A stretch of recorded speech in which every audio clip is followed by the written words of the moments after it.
Hello दोस्तों, YouTube channel SPB study point पे आप सबका स्वागत है।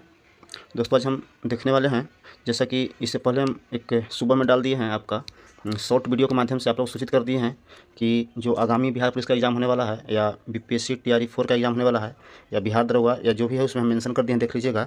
उसी के रिगार्डिंग हम MCQ 4 में हम शुरू कर रहे हैं और 50 से MCQ का वीडियो होगा और सभी एग्जाम के लिए इंपॉर्टेंट है, जैसे कि आप उसमें देख लीजिएगा। शॉर्ट वीडियो के माध्यम से हम बता दिए हैं कौन कौन सा एग्जाम के लिए उपयोगी है। तो आइए शुरू करते हैं। इससे पहले जो आप 401 देख रहे हैं ना, यहाँ 401 से शुरू करें। इससे पहले जो है 1 से 1 से 400 तक MCQ हिस्ट्री का अपलोड है, आप प्लेलिस्ट में जाकर देख लीजिएगा। तो आइए शुरू करते हैं। तो पहला क्वेश्चन है कि विजयनगर का प्रसिद्ध हजारा मंदिर किसके शासनकाल में निर्मित हुआ था या किसने बनवाया था। तो ये जो विजयनगर का हजारा मंदिर है, या एक यहाँ हजारा मंदिर देख रहे हैं, एक विट्ठल स्वामी का मंदिर आएगा। विट्ठल स्वामी का मंदिर जो दक्षिण भारत में स्थित है, जो विजयनगर है, यहाँ पे प्रसिद्ध हजारा मंदिर और विट्ठल स्वामी का मंदिर। ये जो कृष्णदेवराय थे ना, कृष्णदेवराय विजयनगर में एक वंश था, तुलुप वंश। तुलुप वंश के सबसे प्रतापी शासक कृष्णदेवराय थे। इन्हीं के शासनकाल में हजारा मंदिर और विट्ठल स्वामी मंदिर का निर्माण हुआ था। तो इसका आंसर हो जाएगा कृष्णदेवराय। देखिए अब विजयनगर को देख लेते हैं एक नज़र में, क्योंकि हम फुल डिस्कशन के साथ बोले हैं कि बताएंगे। तो विजयनगर जो है, विजयनगर ये दक्षिण भारत में स्थित था। यहाँ पर आप देख रहे हैं कि एक कृष्णा नदी है। कृष्णा नदी के ऊपर में एक बहमनी था और नीचे में यहाँ पे विजयनगर था, विजयनगर था। तो यहाँ पे बहमनी का जो संस्थापक था, कहने का मतलब जो बहमनी साम्राज्य का संस्थापक था, ये हसन गंगू था। हसन गंगू, इसी को जफ़र खां कहते हैं या अलाउद्दीन हसन भी इसी को कहते हैं। तो इन्होंने 1347 में दक्षिण भारत में बहमनी राज्य की स्थापना किया। अगर वही विजयनगर पे हम आते हैं, तो विजयनगर की स्थापना हरिहर और बुक्का ने, विजयनगर की स्थापना हरिहर और बुक्का, दो भाई थे, हरिहर और बुक्का नामक दो भाई थे। इन्होंने 1336 ईस्वी में विजयनगर साम्राज्य की स्थापना किए थे। सबसे पहले संगम वंश था और हरिहर और बुक्का जो हैं, इनका पिताजी का नाम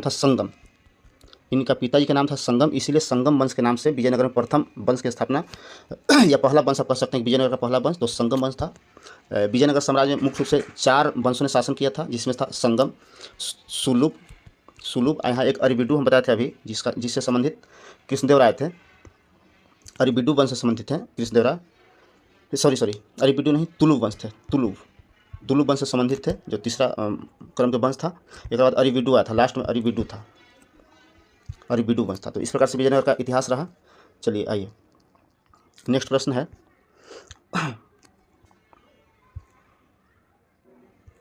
है कि वैदिक ग्रंथों के भाष्यकार सायन को किसका आश्रय प्राप्त था, यानी किस साम्राज्य में या किस राजा के यहाँ इनका आश्रय प्राप्त था। तो वैदिक ग्रंथों के जो भाष्यकार सायन थे, उनको विजयनगर, अभी हमने विजयनगर के बारे में डिटेल चर्चा किया कि 1336 में हरिहर बुक्का नाम के व्यक्ति ने स्थापना की थी इस साम्राज्य का। तो विजयनगर राजाओं का उनको आश्रय प्राप्त था। चलिए नेक्स्ट प्रश्न है, जब राजा बोडियार ने मैसूर राज्य की स्थापना की, तब विजयनगर साम्राज्य के शासक कौन था। जब मैसूर बोडियार नामक एक राजवंश था, तो राजा बोडियार थे, उन्होंने जब मैसूर राज्य की स्थापना किए तब उस टाइम विजयनगर साम्राज्य का शासक वेंकटन द्वितीय था। ठीक है, वेंकटन द्वितीय।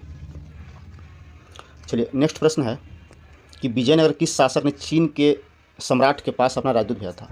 तो विजयनगर कौन सा शासक थे, तो यहाँ पे आपका हो जाएंगे बुक्का प्रथम। वो हरिहर और बुक्का की हम चर्चा की, उसके बारे में नहीं, बुक्का उनके बाद हरिहर और बुक्का के बाद फिर बुक्का प्रथम, हरिहर प्रथम आए। ठीक है, तो बुक्का प्रथम ने चीन के सम्राट के पास अपना राजदूत भेजा था। चलिए नेक्स्ट प्रश्न है कि प्रसिद्ध विजय विट्ठल मंदिर, अभी इस बारे में चर्चा की है कि कृष्णदेवराय के शासनकाल में इसका स्थापना हुआ था। कृष्णदेवराय के शासनकाल में इसका स्थापना हुआ था, जो 56 तक स्तंभ से संगीतमय स्वर निकलते हैं। कहाँ स्थित है, तो हम्पी में स्थित है। इसका निर्माण किसने करवाया था, तो कृष्णदेवराय ने। कृष्णदेवराय को ही आंध्र भोज भी कहते हैं, आंध्र भोज कहते हैं, क्योंकि दक्षिण भारत के सबसे प्रतापी और साहसी शासक के नाम से इन्हें जाना जाता है। और यहाँ तक कि जो बाबर आया था, उसने आत्मकथा में भी कृष्णदेवराय की चर्चा किया है। चलिए नेक्स्ट प्रश्न है, गोलकुंडा के राजा को क्या कहते हैं? गोलकुंडा के राजा, गोलकुंडा जो अभी हैदराबाद में हैदराबाद है और आंध्र प्रदेश में गोलकुंडा स्थित था, वर्तमान आंध्र प्रदेश में हैदराबाद। तो गोलकुंडा के राजा क्या कहते थे? तो इनको कुतुब शाही कहते थे। गोलकुंडा के राजा के कुतुब शाही कहते थे। यही गोलकुंडा को कृष्णदेवराय प्रथम ने युद्ध से जीता था। चलिए नेक्स्ट प्रश्न है,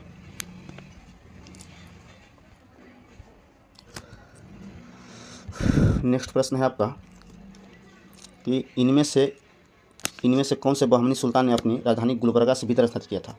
यहाँ पूछ रहा है कि गुलबर्गा से बीदर किसने अपनी राजधानी को बदली किया था? तो इसमें एक अहमद शाह वली थे। अहमद शाह वली थे जो बहमनी राज से संबंधित है, बहमनी साम्राज्य से संबंधित शासक थे और इन्होंने गुलबर्गा से बीदर स्थानांतरित किया था। नेक्स्ट प्रश्न है, महमूद गवा किस राज्य के एक प्रसिद्ध वजीर और वकील था? तो महमूद गवा यही बहमनी का था। बहमनी जिसको हसन गंगू द्वारा स्थापित किया गया था, या इसी को जफर खां भी कहते हैं, जफर खां भी कहते हैं। इसी के द्वारा बहमनी साम्राज्य का स्थापना 1347 में किया गया था। चलिए नेक्स्ट प्रश्न है कि निम्नलिखित में से किस राजवंश ने बीजापुर में स्वतंत्र शासन की स्थापना किया था? तो इसके बारे में अभी चर्चा हम कर चुके हैं। आदिल शाह थे। आदिल शाह ये बीजापुर में स्वतंत्र राज्य की स्थापना किए थे। चलिए नेक्स्ट प्रश्न है, निम्नलिखित में से कौन सा किसी मृत व्यक्ति का स्मारक नहीं है? मृत व्यक्ति क्या? तो इसमें तो बीबी का मकबरा आप जान ही रहे कि इसका है औरंगजेब की पत्नी का ताजमहल, शाहजहाँ द्वारा निर्मित है मुमताज़ की याद में। ये 4 मीनार है जो कुली कुतुब शाह द्वारा, आगे हम देखेंगे, प्लेग हो गया था, प्लेग नामक बीमारी हो गया था। तो प्लेग उन्मूलन माने प्लेग जब समाप्त हो गया, बीमारी इसको ख़त्म कर दिया, पूर्णतः काबू पा लिया गया, तो इसी के याद में 4 मीनार की स्थापना हैदराबाद में हुआ था। हैदराबाद, बहुत बार क्वेश्चन पूछा कि 4 मीनार कहाँ स्थित है? हैदराबाद। कुली कुतुब शाह इसको बनवाया था। चलिए नेक्स्ट प्रश्न देखिए, वही प्रश्न आ गया। प्रश्न है कि प्लेग के उन्मूलन की याद में मोहम्मद कुली कुतुब शाह द्वारा निर्मित स्मारक निम्नलिखित में कौन सा है? तो 4 मीनार है हैदराबाद वाला। यहाँ से 2-3 प्रश्न याद रखिएगा कि किसकी याद में या प्लेग उन्मूलन की याद में कौन सा स्मारक बना था? तो 4 मीनार किसने बनवाया? तो मोहम्मद कुली कुतुब शाह। कहाँ स्थित है? तो हैदराबाद में स्थित है। चलिए नेक्स्ट प्रश्न है, नेक्स्ट प्रश्न है कि गोल गुंबद क्या है? तो गोल गुंबद एक मकबरा है, मोहम्मद आदिल शाह का मकबरा है। गोल गुंबद कहाँ स्थित है? तो बीजापुर में है, बीजापुर में है स्थित।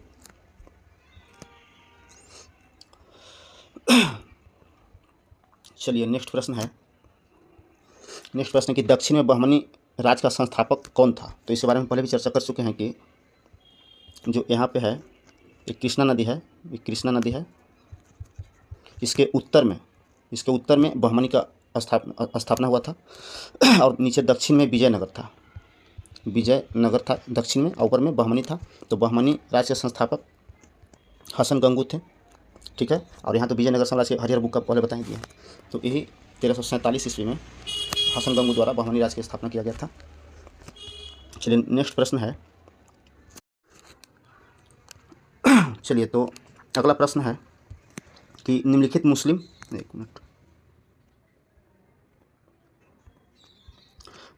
शासकों में से किस एक को उसकी धर्मनिरपेक्षता में आस्था के कारण उसकी मुस्लिम प्रजा जगत गुरु का पुकारता था? तो जगत गुरु के नाम से ही दक्षिण जो बहमनी साम्राज्य था उसी में एक शासक थे, इब्राहिम आदिल शाह को जगत गुरु के नाम से जाना जाता है। चलिए नेक्स्ट प्रश्न है, इनमें से कौन सा राम भक्त था? तो राम भक्त को आप जब मध्यकालीन भारत में जब भक्ति आंदोलन शुरू हुआ था तो उसमें राम भक्त भी थे और कृष्ण भक्त भी थे, जिसको रामाश्रय कृष्णाश्रय कहा गया। तो इसमें जो तुलसीदास थे, तुलसीदास राम के भक्त थे। चलिए नेक्स्ट प्रश्न है, नेक्स्ट प्रश्न की भक्ति आंदोलन का जन्मदाता किसे माना जाता है? तो भक्ति आंदोलन का जन्मदाता शंकराचार्य माना जाता है। इनका जन्म केरल राज्य के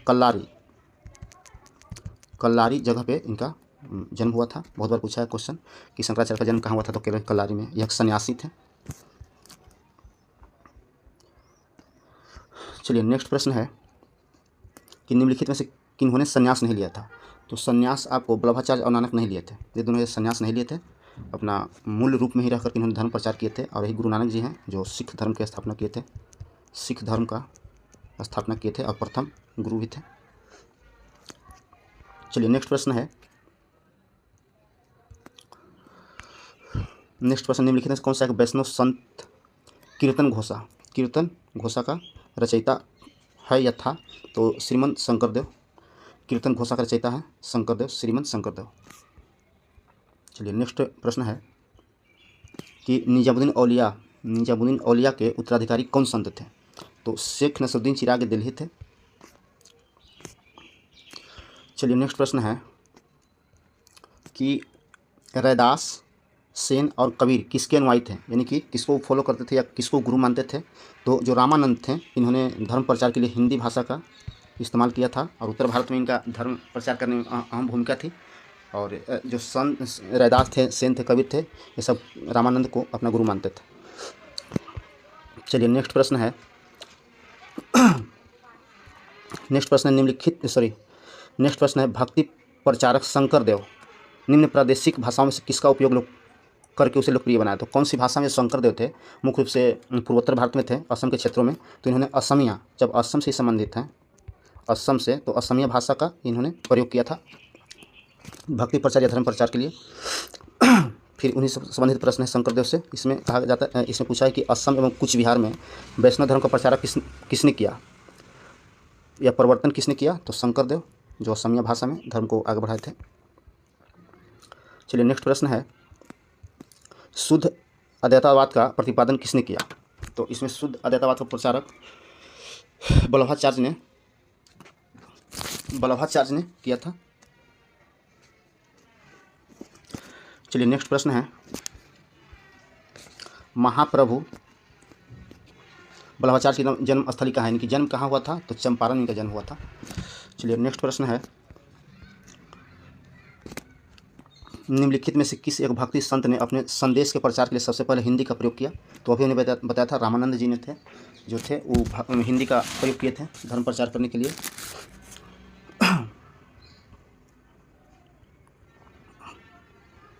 चलिए नेक्स्ट प्रश्न है,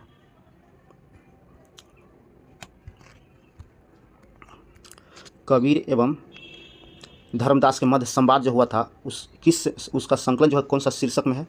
तो अमरमूल में है, अमरमूल में इसका संकलन है।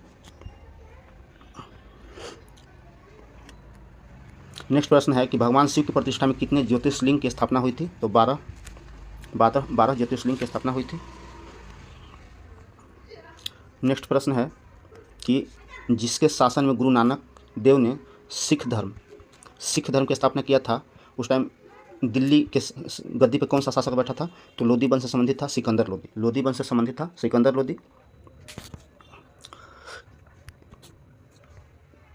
चलिए नेक्स्ट प्रश्न है, एक स्टेटमेंट है और इस टाइप से बिहार दरोगा में पूछने लगा है, खास करके मेंस में भी देखिएगा तो स्टेटमेंट लंबा दे दिया है और पूछता है कि यह स्टेटमेंट किनके द्वारा दिया गया है। तो इसमें प्रश्न पूछ रहा है कि स्टेटमेंट है कि ईश्वर केवल मनुष्य के सद्गुण को पहचानता है तथा उसकी जाति नहीं पूछता, आगामी दुनिया में कोई जाति नहीं होगा, यह सिद्धांत किस भक्ति संत का है?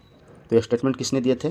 तो सिख धर्म के जो संस्थापक थे गुरु नानक ने ही बोले थे कि ईश्वर केवल मनुष्य के सद्गुण को पहचानते हैं, न कि उनका जाति और धर्म पूछता है। चलिए नेक्स्ट प्रश्न है कि निम्नलिखित में से कौन सा इस्लाम से प्रभावित थे? तो इस्लाम से चैतन्य तो नहीं थे, आइए ऑप्शन और देखते हैं।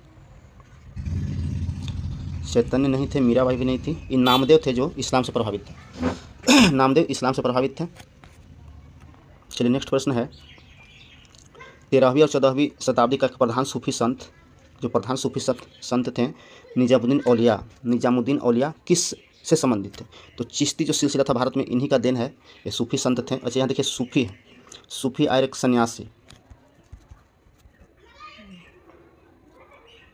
सन्यासी कहा जाता है सूफी। तो सन्यासी जो हम लोग का जो हिंदू धर्म है, जो ये सूफी संत हैं, ये इस्लाम धर्म वालों को सूफी संत कहा जाता है, और जो सन्यासी होता है, सन्यासी हिंदू धर्म में कहा जाता है। ठीक है, सन्यासी। तो मुख्य रूप से हमको पता था कि निजामुद्दीन औलिया किससे संबंधित है? तो चिश्ती सिलसिला से। नेक्स्ट प्रश्न है,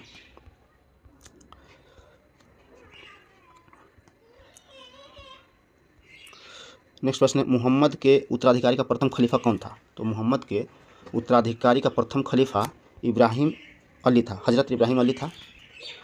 वही मोहम्मद साहब जिन्होंने इस्लाम धर्म के संस्थापक माना जाता है इनको।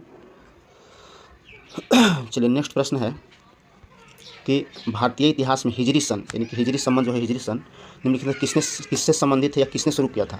तो ये मोहम्मद साहब जो थे, हज़रत मोहम्मद साहब, उन्होंने जब मक्का से मदीना प्लान किए थे उसी टाइम हिजरी सन का शुरुआत हुई थी। चलिए नेक्स्ट प्रश्न है, ख्वाजा कुतुबुद्दीन को बख्तियार की उपाधि किसने प्रदान की थी? ख्वाजा कुतुबुद्दीन जो थे तो बख्तियार की उपाधि किसने प्रदान की थी? तो इसमें आपका हो जाएगा ख्वाजा मोइनुद्दीन चिश्ती। जो ख्वाजा कुतुबुद्दीन बख्तियार की उपाधि का जो प्रदान करता थे तो इसका प्रदानकर्ता ख्वाजा मोइनुद्दीन चिश्ती थे। चलिए नेक्स्ट प्रश्न है, सूफी आंदोलन मूल रूप से कहाँ प्रारंभ हुआ था? तो फारस के क्षेत्रों में शुरुआत हुआ था सूफी आंदोलन, क्योंकि इस्लाम से संबंधित है। चलिए नेक्स्ट प्रश्न है, सलीम चिश्ती की दरगाह किसमें स्थित है? तो सलीम चिश्ती का दरगाह फतेहपुर सीकरी में स्थित है। चलिए नेक्स्ट प्रश्न है, पुरंदर की संधि। ठीक है, तो बहुत हॉट प्रश्न है और बहुत सारे एग्जाम में पूछा गया है इसको। तो इसे पूछता है कि पुरंदर की संधि शिवाजी, इसमें शिवाजी थे और एक जयसिंह थे जो औरंगजेब का सेनापति थे। औरंगजेब का सेनापति थे जयसिंह और शिवाजी थे। क्योंकि शिवाजी जो यहाँ थे वो हिंदुत्व को ज़्यादा बढ़ाना चाहते थे आगे, हिंदू धर्म। औरंगजेब था जो इस्लाम को आगे बढ़ाना चाहता था, तो इसी के लिए औरंगजेब और शिवाजी में संघर्ष होते रहता था। तो एक संधि हुई थी पुरंदर की संधि, उसमें राजा जयसिंह थे और शिवाजी 1665 में संधि हुई थी। नेक्स्ट प्रश्न है कि गुरिल्ला युद्ध के नाम आप लोग सुने होंगे, बहुत बुक में क्वेश्चन दिया है कि गुरिल्ला युद्ध के पद्धति का जनक या कौन थे या किसने आरंभ किया था या किसने प्रयोग किया था युद्धों में? तो गुरिल्ला युद्ध विद्या में मराठा महारथी थे। ठीक है, मराठा मतलब शिवाजी के बारे में बोल रहा है। मराठा महारथी थे। यह लड़ाकू विद्या दक्कन में उनके उत्थान और संकट में एक मजबूत शक्ति प्रदान किया। जाहिर सी बात है, कोई अगर युद्ध नीति सीख जाएंगे तो किसी भी साम्राज्य के लिए संकट भी आएगा तो उसका सामना करने के लिए आसान हो जाएगा, मजबूती प्रदान करेगा। तो इसमें बोल रहा है कि मजबूत शक्ति बनाने की वजह थी ये विद्या उन्होंने कहाँ से सीखी थी? जो शिवाजी थे, गुरिल्ला युद्ध जो पद्धति सीखे थे कहाँ से सीखे थे? तो जो अहमदनगर के मलिक अंबर थे उन्हीं से शिवाजी ने ये शिक्षा प्रदान की थी और प्रथम बार मुगलों के खिलाफ गुरिल्ला युद्ध पद्धति का इस्तेमाल शिवाजी ने किए थे। नेक्स्ट प्रश्न है, शिवाजी के बाद इनमें से कौन गुरिल्ला युद्ध पद्धति का बड़ा पथ प्रदर्शक माना जाता है? तो बाजीराव प्रथम थे। बाजीराव फर्स्ट को माना जाता है। तो इसमें तो है नहीं, ताराबाई तोराजाराम की विधवा थी। आगे देखते हैं। यहाँ बाजीराव प्रथम जो शिवाजी के बाद अगर कोई सबसे ज़्यादा गुरिल्ला युद्ध पद्धति को अनुसरण किया तो बाजीराव प्रथम। चलिए नेक्स्ट प्रश्न है, शिवाजी प्रशासनिक सुधार के क्षेत्र में किसके ऋणी थे? वही गुरिल्ला युद्ध के बारे में पूछ रहा है, गुरिल्ला युद्ध पद्धति के बारे में पूछ रहा है यहाँ पे। तो शिवाजी प्रशासनिक सुधार के क्षेत्र में अहमदनगर के मलिक अंबर के ऋणी थे। ठीक है, नेक्स्ट प्रश्न है कि नाना साहब के नाम से कौन प्रसिद्ध थे? नाना साहब के नाम से तो बाजीराव प्रथम नहीं होंगे, बालाजी बाजीराव थे। ठीक है, बालाजी बाजीराव को नाना साहब कहा जाता था। नेक्स्ट प्रश्न है, ग्वालियर राज्य की स्थापना, जो ग्वालियर अभी है, इसका स्थापना किसने किया था? तो महादजी सिंधिया, महोदय जी सिंधिया लिखा रहेगा कहीं कहीं, तो सिंधिया ने, मुख्य रूप से सिंधिया याद रखिएगा, ग्वालियर राज्य की स्थापना किया था। नेक्स्ट प्रश्न है कि शिवाजी की सेना में सिलहदार किसे कहते थे? जो सिलहदार किसे कहा जाता था? शिवाजी के जो सेना थी उसमें एक सिलहदार पोस्ट था, उसको क्या कहते थे, किसको कहा जाता था? तो उसमें ऐसे व्यक्ति को सिलहदार कहा जाता था जो घुड़सवारी करते थे और अपने घोड़े एवं हथियार स्वयं खरीदते थे। जैसे घोड़ा या हथियार था उनको स्वयं खरीदना था, उन्हें सिलहदार कहते थे। चलिए नेक्स्ट प्रश्न है कि शिवाजी का उत्तराधिकारी कौन हुआ? तो शिवाजी का उत्तराधिकारी संभाजी हुए, संभाजी। चलिए नेक्स्ट प्रश्न है, लॉर्ड वेलेस्ली ने पेशवाओं के साथ कौन सी सहायक संधि की थी? कहने का मतलब है कि जो वेलेस्ली का जो सहायक संधि था बिजली का सहायक संधि बहुत बार क्वेश्चन पूछा है कि सहायक संधि का भारत में प्रवर्तक कौन था, तो सहायक संधि का भारत में प्रवर्तक बिजली था। तो जो बेसिन का संधि हुआ था सहायक संधि के द्वारा, बेसिन का संधि इन्होंने पेशवाओं के साथ किया था या मराठों के साथ, बिजली ने किया था। चलिए नेक्स्ट प्रश्न है, किस राजा के शासनकाल में अष्टप्रधान मंत्रिपरिषद थी? तो यहाँ अष्टप्रधान है, तो इसका तो आंसर जान लीजिए सीधा कि शिवाजी। ठीक है, अष्टप्रधान मंत्रिपरिषद शिवाजी के शासनकाल में था। और एक प्रश्न और पूछेगा आपको कि दिग्गज जो था मंत्रिपरिषद जी मुख्य रूप से कवि के लिए था, कवि इसमें रहते थे, तो एक कृष्णदेव राय से संबंधित थे, कृष्णदेव राय। तो यहाँ दो प्रश्न याद रखिएगा, अष्ट मंत्रिपरिषद तो शिवाजी, और अष्ट दिग्गज जिसमें कवियों का सभा होता था कृष्णदेव राय के शासनकाल में। चलिए नेक्स्ट प्रश्न है, निम्नलिखित में से कौन अंग्रेज शिवाजी के राजाभिषेक में उपस्थित हुआ था और उसने ईस्ट इंडिया कंपनी की ओर से भेंट भी दिया था, यानी कि उपहार भी भेंट किया था, गिफ्ट दिया था? तो हेनरी ऑक्सीडेन थे, हेनरी ऑक्सीडेन। नेक्स्ट प्रश्न है, साहू को मुगल कैद से किसने मुक्त किया था? देखिए यहाँ से दो प्रश्न फंसाएगा आपको कि साहू को जब संभाजी की मृत्यु हुई थी तो साहू को औरंगजेब आगरा के किला में कैद कर दिया था, आगरा के किला में कैद किया था। कौन किया था कैद? तो औरंगजेब किया था। अब मुक्त किसने किया था? तो जब औरंगजेब की मृत्यु हुई 1707 ईस्वी में, इसके बाद इसका बेटा है जो गद्दी पर बैठा, जिसको शहजादा मुअज्जम कहते हैं, शहजादा मुअज्जम था, उसी ने मुक्त किया था। तो यहाँ से दो प्रश्न है कि साहू को मुगल कैद में किसने कैद किया था? औरंगजेब कैद किया। मुक्त किसने किया? तो मुअज्जम किया। चलिए नेक्स्ट प्रश्न है कि सूरत की संधि अंग्रेज और किस मराठा सरदार के बीच हुआ था? जो सूरत की संधि हुआ था अंग्रेज और किस मराठा के बीच साथ हुआ था? तो इसमें आपका एक राघोबा थे, मराठा सरदार राघोबा। तो हाँ देखिए यहाँ पे मराठा शासक राघोबा के बीच हुआ था आपका जो सूरत की संधि हुई थी। एक तरफ से अंग्रेज, दूसरी तरफ से राघोबा थे। चलिए नेक्स्ट प्रश्न है कि पानीपत की तीसरी लड़ाई में मराठा तोपखाने का कमांडर कौन था? तो इसका तो सीधा समझ लीजिए आंसर हो जाएगा इब्राहिम खान गर्दी। तो ये तो पानीपत की तीसरी लड़ाई हुआ, तोपखाना जान लिए। चलिए पानीपत की 3 लड़ाई हुई थी, उसको मुख्य रूप से हम लोग देख लेते हैं। पानीपत युद्ध हुआ था 1, 2, 3।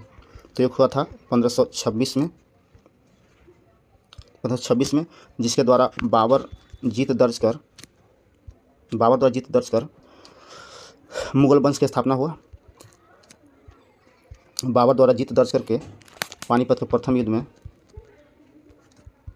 बाबर ने मुगल वंश की स्थापना किया, जो 1526 में हुआ।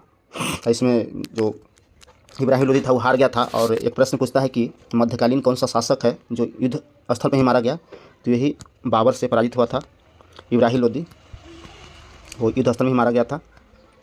अब पानीपत के दूसरा युद्ध देख लेते हैं, सेकंड युद्ध देख लेते हैं। सेकंड हुआ था 1556 में। एक दिल्ली में सेनापति था हेमू और अकबर के संरक्षक थे बैरम खां। इन्होंने ही पानीपत के सेकंड युद्ध को नेतृत्व किया था 1526 में। और एक और यहाँ प्रश्न है कि पानीपत का तीसरा युद्ध किसके बीच था? तो मराठा